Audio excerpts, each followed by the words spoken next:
to the next. SQL keywords, right? And that's the next topic. SQL keywords. Make sure to write it down because you're not going to get all of these examples anywhere. Not even in the notes. Okay. Let's talk about in. First of all, let's talk about what exactly a keyword is. Keyword is basically a reserved word that you cannot use inside the SQL query, and it is used for a certain purpose. Let's talk about what all different keywords we have got, and with them what we can do. So number one is in. So when you want to compare multiple values to a single field at once, there's one choice that you have is like I want to compare the name with John. Is it John? Or name is equals to Paul, or name equals to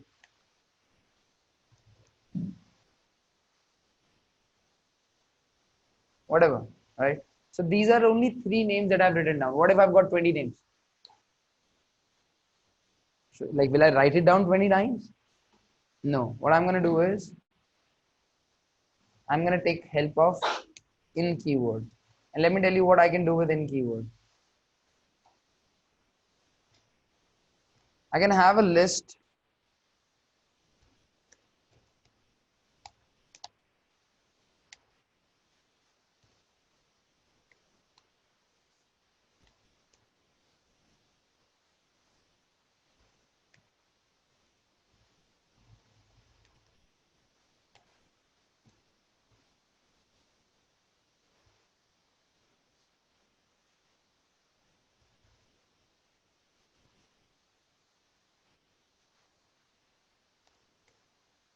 and inside this list I can store as many names as I want, and over here I'll just write down name list, and that's it. If there are 100 names, it will compare it with 100 of them, and if the record matches, it will return as a result. That's what it is. So instead of comparing a value with with a single, like instead of comparing multiple values with a single field, we can take help of in keyword, and with the help of in keyword, we'll be able to compare the values with each and every what? Sorry. Yeah, I mean with each and every, what do we say? Each and every value which is there. That's what it is. So I mean, if you're gonna write, so over here currently I'm writing down the name. What if these names are coming to you as a parameter? There's a list of string that you're getting as a parameter. Then in that case, what are you gonna do? Does we use colon before name list? Yes, we do. Again, the same thing. Yeah, we're always gonna use colon before writing any Apex variable's name. If we have 10 names entered by user, okay, we'll get all of those 10 names as a list of string already, and then you'll then all what you'll have to do is you'll have to pass it over here. Okay, so have a look over here. I've got a name list, John, Max, Jeff, and I want to search the contacts which have got the name similar to this, or which have got the name matching to this. So select first name and last name, comma email from contact where name in name list, like this. That's all what I have to do. I mean, like these are two different conditions. Instead of writing down equals to in here, you're writing down in, because you're comparing it with multiple values. If this name list or whatever the variable is written down onto the right hand side would have only a single value, then we would have used equals to. But when we want to compare it with any of the collection, we write down in. Maybe it can be a list or it can be a set. I hope that makes sense, Abhishek. Okay. So that's what it is. And you can use this with set as well. So in set, I've got these record IDs. Record IDs are always unique, right? So that's the reason I've stored it into set, and I can compare it with where ID in, ID set. That's how I can go ahead with this.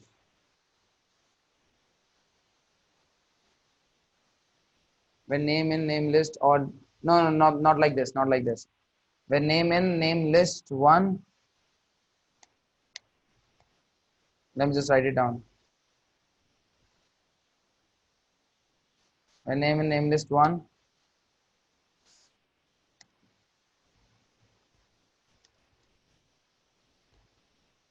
or name in, you'll have to write down name again. Name in name list. You'll have to write it down like this. Perfect. Okay, is it clear? You can use it with set as well. Note, map cannot be used with an in because it is not an iterable collection, right? Map cannot be used with for each loop as well because that's not an iterable collection. Done, everyone? Let's move on. Shall we? Or you're writing down? Name is a complete name. Like contact has got first name, last name, which at the end concatenates and becomes the name field.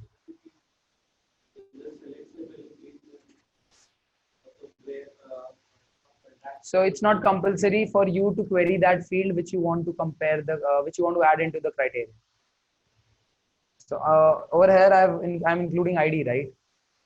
So I have not specified ID. ID is any which way there is there. But let's say if I'm comparing number of employees and I'm writing out select name from account. It's not compulsory for me to query that field which I'm using in the where clause. Clear? In keyword, everyone. Let's move on to the next keyword. Not. It just negates, right? So instead of using in, what I'm doing is not in.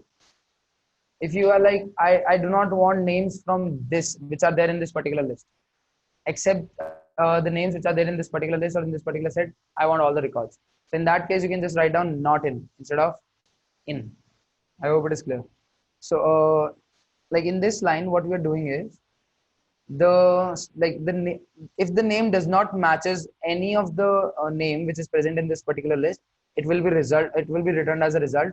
But if it matches any of the name which is there in this particular list, it will not return it because we have just negated, or we have just negated, or what do we call it, complemented the result. We have just complemented the result. Is it clear?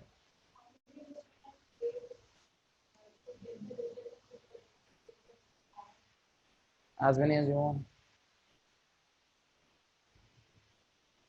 So I think this is what you're saying, right? Name in name list or name in name list too. So first of all, that doesn't make sense to me. Why do you have to use multiple lists when you want to compare it with a single field only? Just add all of those values into a single list and use that list only. Is it clear, everyone? Okay. Next keyword, like. Okay, let's talk about like. So like many of the times this happens that we do not know the complete name.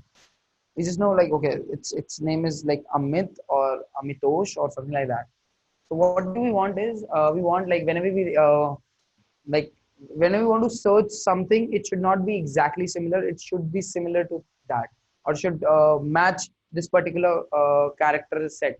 Right? If I'm writing down A, it should return all the records which start with A. If I'm writing down AM, it should return all the records which start with AM. That's what I want. So in that case, I'm going to use this like keyword instead of equals to, because equals to compare the exact value. If it is matching exactly, then only it will return it as a result. Otherwise not. But most of the time what happens is I do not know the exact name, or I do not know the exact value. In that case, I'll use like instead of equals to. Let's see how we're going to use that. So select name from account where name like GenPoint. Let's copy this and execute it in our query editor.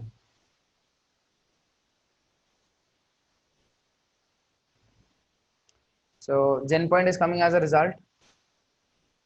So that's one thing. Now, I mean, like whichever. Okay, yeah. I mean, the GenPoint will come up instead of equals to. You can use like, but if you want like uh, over here there is Burlington. So any account that starts with Burlington and after that there can be 0 characters or n number of characters. Any number of characters and any character that can be there should come into this ACC list 1, right? So in that case, you'll write down like and then Burlington and percentage. So percentage basically denotes 0 or multiple characters, whereas underscore denotes single character. So let's execute all of these 3 queries one by one. First, this one, Burlington.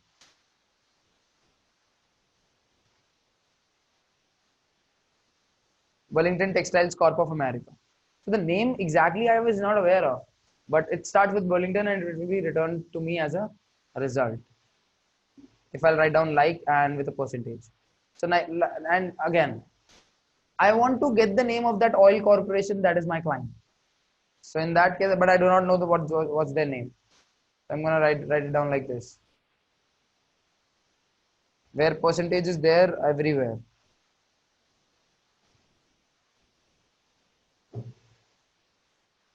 United Oil and Gas Corporation, United Oil and Gas, Singapore. There are 2 coming up, right? So there can be n number of characters before it, there can be n number of characters after it. That's what this is denoting. And then there comes underscore force. So there should be a single character before force. Then only this will be returned. So there is S force. That is coming up. If there would have been S force as well as A force would have also been returned as a result. So that's what that's how basically a like operator or like keyword works. Is it clear? Any questions, anyone? Let's move on to the next. And or. I think we've already discussed this, yes or no? Done that? Okay. So let's see it once again. Opportunity where amount is greater than 1 lakh and stage name is equals to close one. If both of these conditions are true, then only the record will come as a result, otherwise it will not. In this case, if any one of the condition is true, in that case, the record will come in the result, otherwise it will not. If both of them are false, then in that case it will not. But if any one of them are true, it will come because there is an or operator. We all know about this, right? Then comes next order by keyword, important one. You want to write down that and or query? No, you want to write down this like one? I think you've already written it down. Good. Let's go and talk about order by. Okay. So we want the result in a particular order, in an ascending order or in a descending order or in some order. So we're going to use order by keyword. So here is a simple example of it. Copy.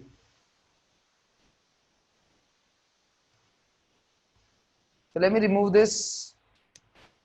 Select name, comma, amount from opportunity. So let's see how the amounts are coming up, or how the opportunities are coming up in any order, right? In just a random order, it is coming up. But if I'll write it down like this, select name, comma, amount from opportunity, order by amount. So it will come in an ascending order of an amount. See, null, 15,000, and then the amount is increasing. That's how your order by works. It just sorts. Okay, listen to me. Order by basically sorts the result, SORTS, sorts the result in a particular order. That's it. And why it is coming in order of name, why it is not coming of order of amount, why it is not coming in the order of name? Because we have specified amount. If I'll write down order by name, then it would have been like this: Balaji Entertainment, Burlington, Dickinson, and at the end W. So yeah, it will be sorted according to that, depending on what you are specifying over there. Is that clear? Everyone?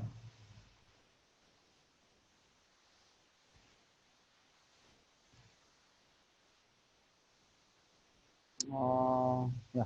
All right. Next is order by amount ASC. So over here, if I'll write down order by amount and I'll write down ASC, that means ascending. And by default, it is ascending. So it doesn't make any difference. right? But if I'll write it down as DSC, then it will be in descending order. So the maximum amount is coming up over here, and then the lowest is showing over there. That's what it is. But what about this null? It's always up, right? So by default, null is always considered up. But for that, we've got another thing in here, which is nulls first or nulls last. So wherever you want to set the nulls, no matter whether it is getting sorted ascendingly or descendingly, you can use these keywords. So if I'll write down over here nulls last, see, nulls are at the last, yes or no? And if I'll write down ASC, even if I'll write down ASC,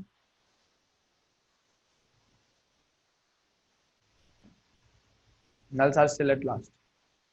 That's how it goes.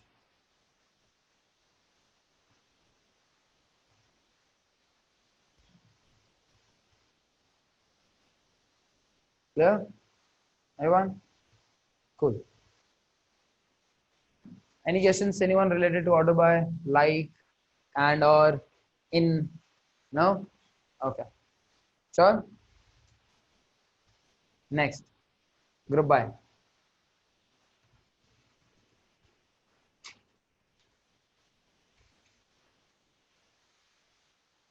So if you want to group by the results based on a particular field, then we can just do it like this. So let's have a look at what query I've written down over here. So I want to get the number of records, or I want to get the, yeah, I mean, I just want to figure out that how many stages are there in the opportunity records. So I'm just going to write down the query like this.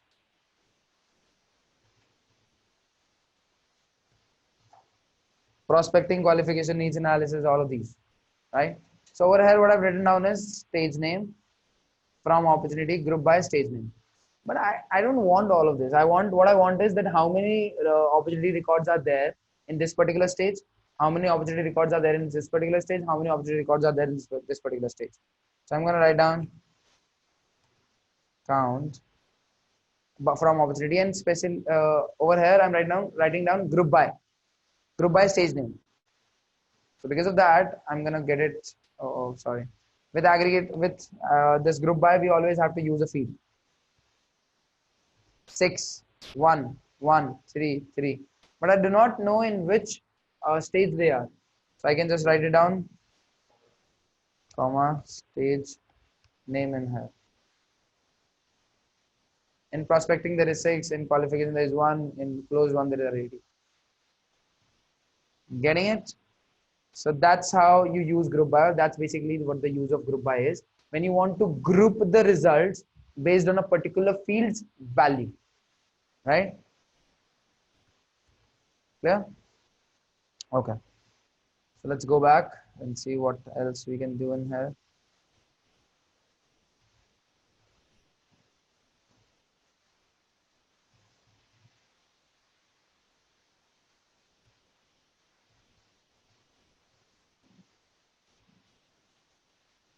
Yeah, I mean,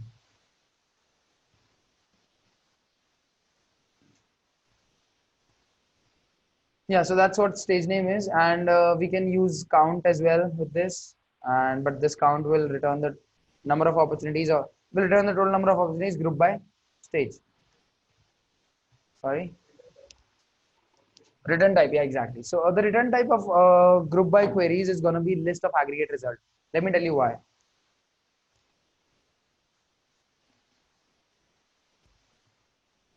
See over here, you're getting count and stage name, right?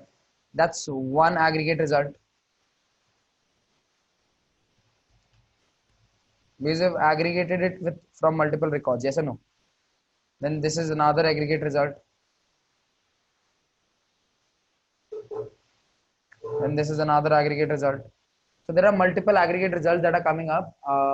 I mean, as a result of group by query, and then you have to store it into list of aggregate results. Getting it? Okay.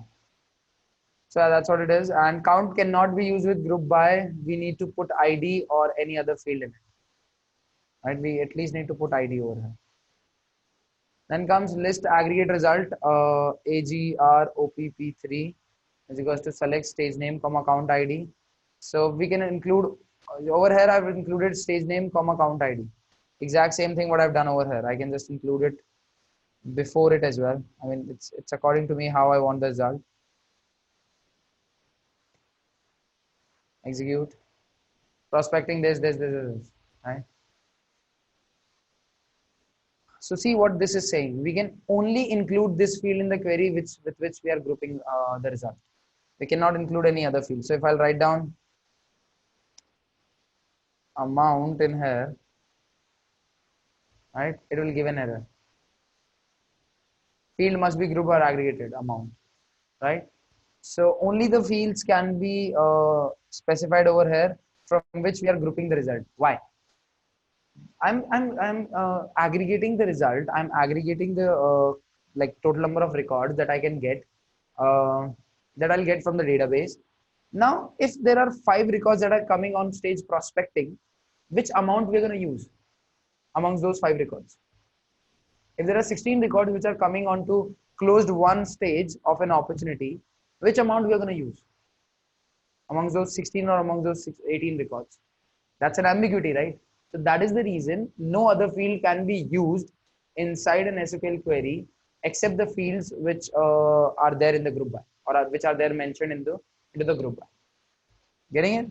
That's what it is. Then comes select stage name, comma max amount. So yeah, I mean you can use any aggregate function and you can just group it. I mean group it with the help of group by. What? With the help of group by keyword. It is a keyword, right? Keyword and then just show the result, just like that.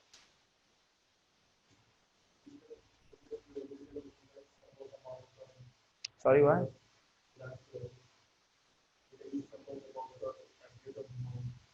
Multiple. I doubt that. I mean, no, it'll work.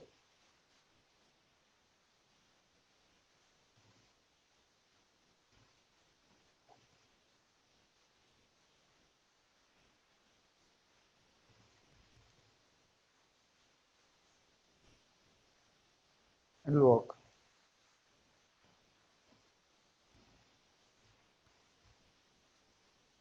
Any other question? Anyone related to group by? Anyone? Okay.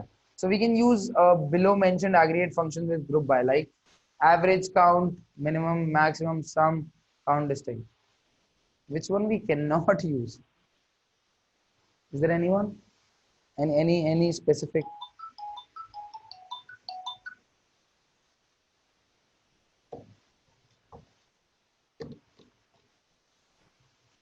Sorry, count is already there. Yeah. I mean, I think every count without parameter, it's one and the same thing. Yeah, I mean, so like these are the functions that we get that I can use with group by, and yeah, that's what it is. Make sense, everyone? Now there is another keyword, limit. Have you heard about this keyword? No limit, no, never. There are no limits. You heard this song, no limits.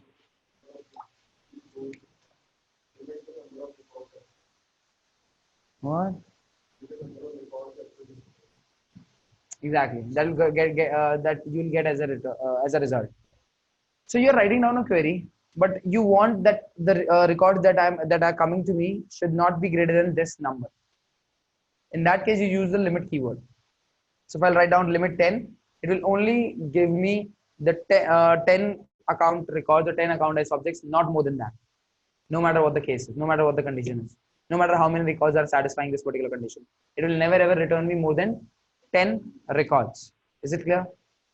So similarly, I can write down limit 1.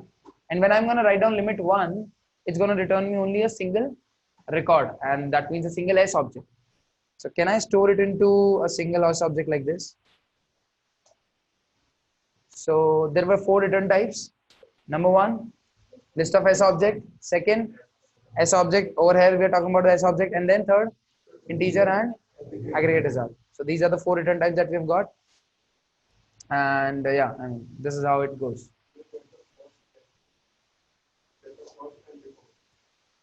We'll get the first. I mean, yeah, I mean, first 10 records.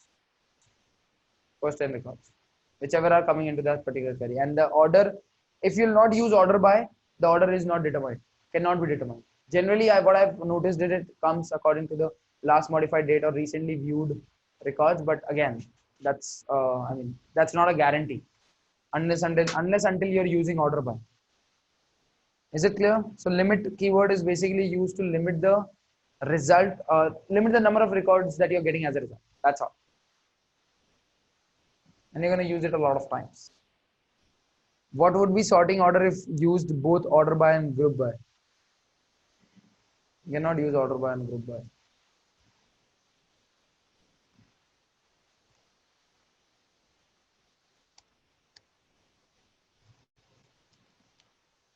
I don't think you'll be able to use order by.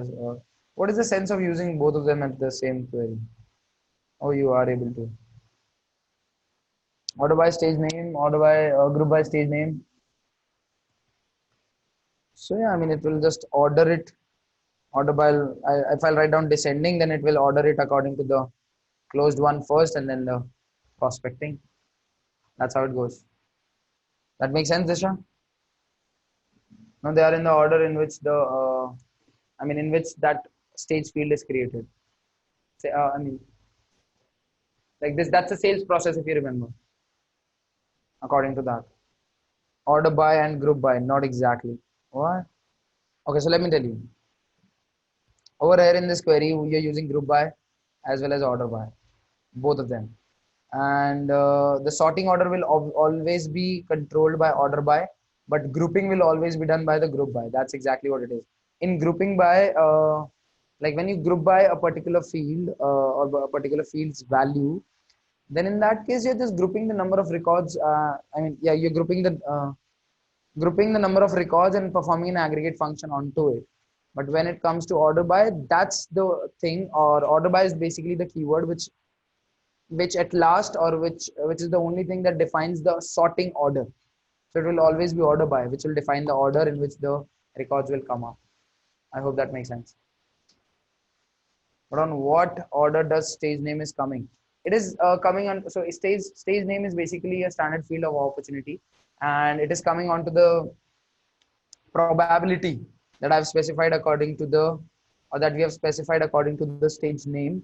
And let's have a look at it. Opportunity, fields and relationships. Where is stage name?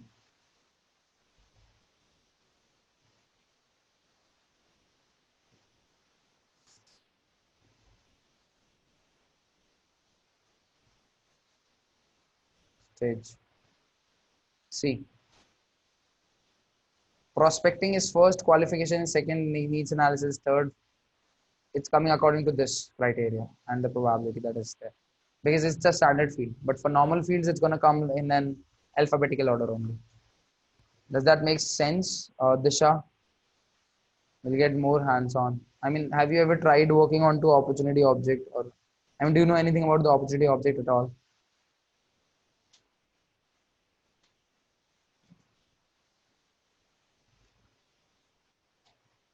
In SQL, not in this.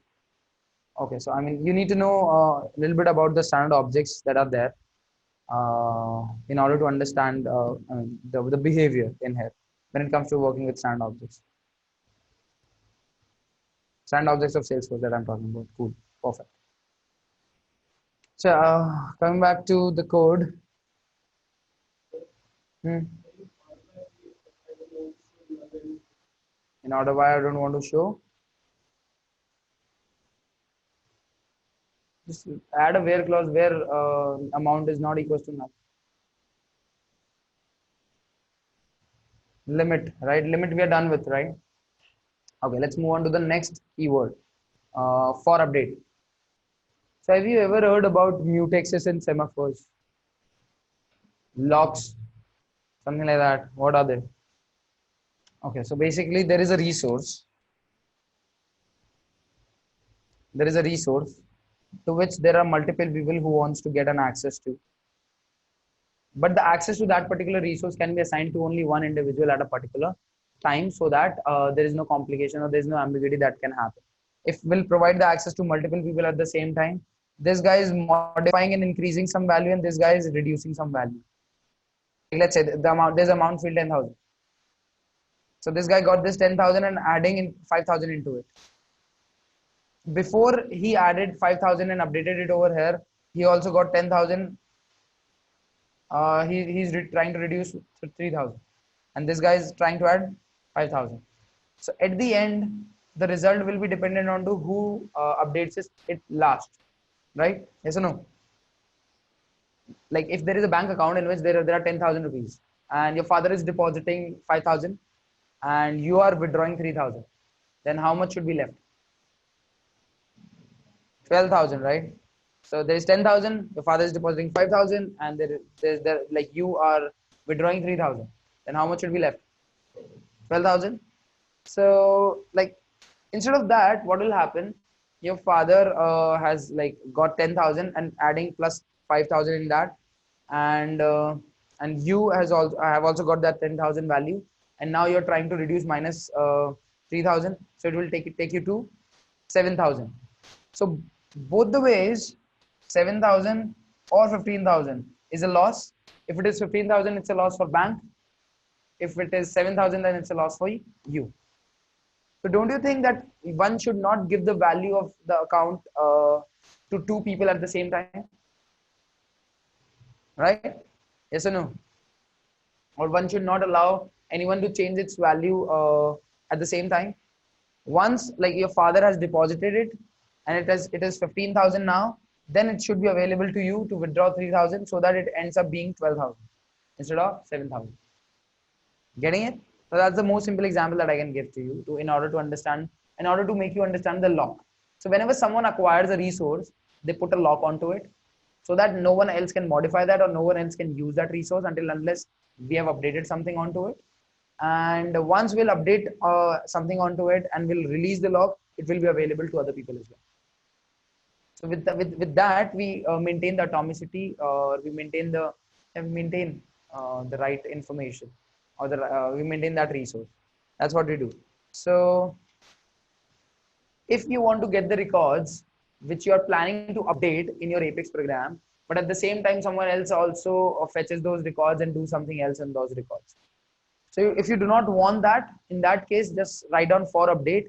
So whichever records are coming to you in that Apex program for update operation, they're going to be logged, and no one else will be able to make any change onto that, either through UI or through any other code.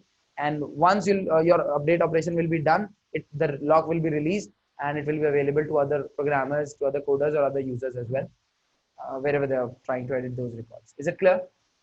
So that's what it is. So if you anytime if you are planning to update the records which you're fetching through the SQL query, you'll always write down for update keyword in that particular query.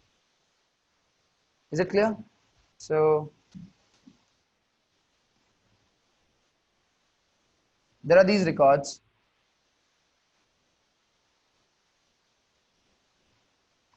So you're getting all of, see, go over here. So you're getting all of these records into an Apex program, and you're gonna make any changes over here, and then you're gonna update it into the database. But when you got all of these records and you're in the process of updating it and you haven't updated it yet, you haven't updated, so like you've got the records and you're in the process of updating it, you haven't updated it yet. In the meantime, someone else also fetches these records or any of the record and tries to manipulate something into it, and then they're gonna update. So like they are also at the same level. Now don't you think there will be a problem? So like whosoever updates the last, uh, like the value of the earlier one will get overridden, and the last person's value will be there. So that's a problem. So what we want is, so like until unless this process is done and it's updated into the database, this user should not be able to access the records. That's what we can do with the help of for update keyword. I hope that makes sense. Everyone? Okay. So that's what it is. If you want, you can just write it down, or else we'll move on. The next keyword is, okay, there are some questions. Let me answer that. Please explain update keyword once again. Okay, understood. So the next keyword, all rows. Okay. So if you'll write down the queries like this, have a look.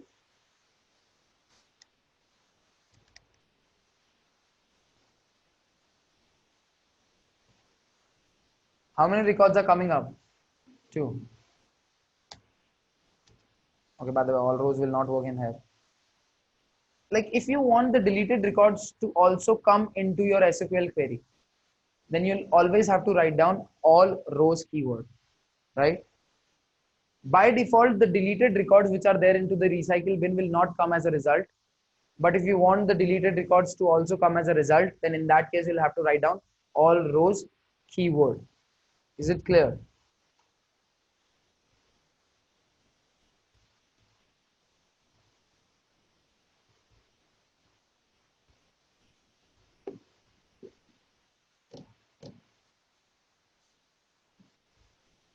Everyone? Good. So, and by the way, all rows keyword does not work in the query editor. You'll have to take care of that, right? So over here, it's like list of account AC list, select name from account all rows. This will return all the account object records, including the deleted ones. And then the next is list of account ACC list 8, select name from account where is deleted equals to true. So this will only return, only and only return the records which are deleted and are in the recycle bin. If I'll remove all rows from here, what will be the output? No record will come as a result, because if you want to target the records which are there into the recycle bin, you'll always have to write down all rows keyword. I hope it is clear. Okay. List account ACC list 9, select name from account where is deleted equals to 2. This will not return any record as we do not have, as we have not used all rows keyword. That's what it is. Clear, everyone? And that's about the SQL keywords that we have got. These are all the SQL keywords.